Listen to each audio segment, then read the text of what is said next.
How do you get kids to stay in school? A state law, sometimes referred to as the Becca Bill, requires school districts to take kids to court when they're chronically truant. But King County's prosecuting attorneys are focusing on a softer approach, using attendance workshops to try to solve key issues and get kids back to class. Here's more. Anytime you encounter another person, anytime you're in a room, you're going to leave something behind. These kids are testing their knowledge of biology, chemistry, and math. You see, they're trying to solve a murder.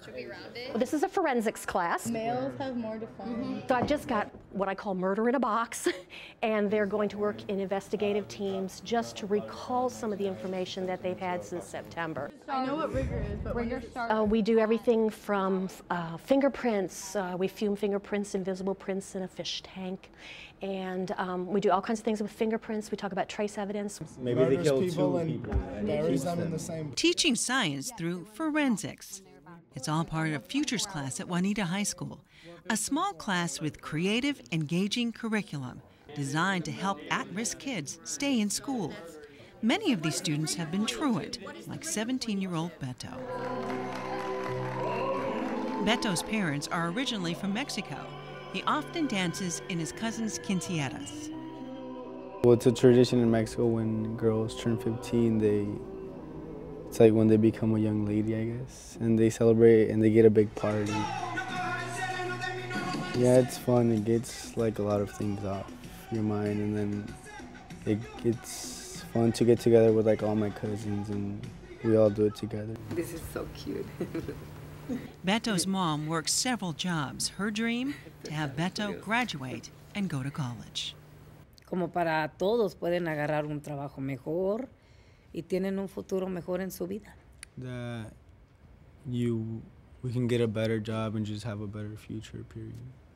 But in the 9th grade, that dream started slipping away.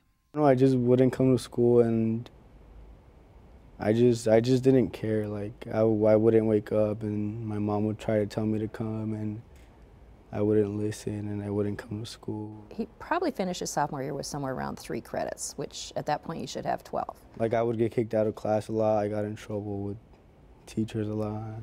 I got suspended a couple times. Beto had so many unexcused absences, he hit what's called the Becca Law threshold. Under the law, if a student has 7 unexcused absences in a month or 10 unexcused absences in a year, the school district is required to file a petition in courts. It means he's been court ordered to go to school, now he's not going, so it's my job to say, okay, we're going to court on contempt. When in contempt, truant students can be sent to juvenile detention. Their parents fined up to $25 a day. They have like free tutors. But now the prosecuting attorney's office is providing alternatives. These community-based workshops are designed to help truant kids and their families get back on track before entering the court system. Find out why they're not going to school and getting an appropriate solution for that, plugging them into a community resource or finding a motivator to get them back into school.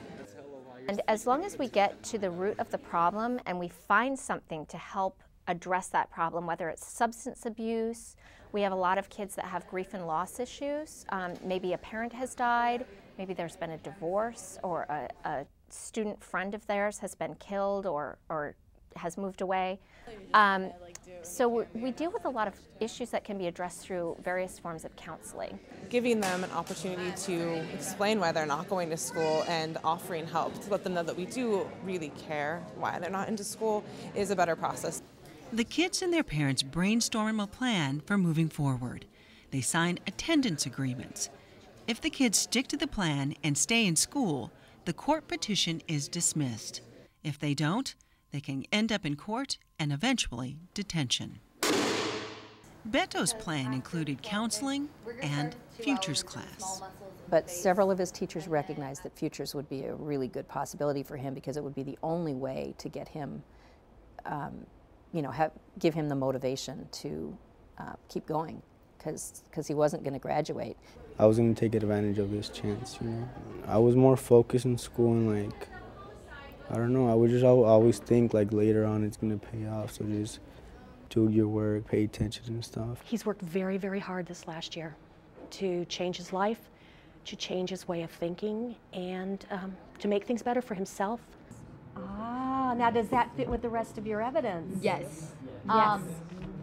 However, did you notice there was a twist? Well, I'm still Beto, you know, but I think I've like matured a little more. He's not my straight A, shining star, perfect little A student. He's not. He tries. And that's the biggest thing of all. He recognizes that he has to try. Same date, so. Serial killer. Thank you. Serial killer. All right, good job. If I didn't do all this improvement, I don't know, I don't know where I see myself later on, like working at McDonald's or something, I don't know. I like to say that education is what can separate kids from would you like paper or plastic with your order today kind of a job. Education is the absolute key to their future.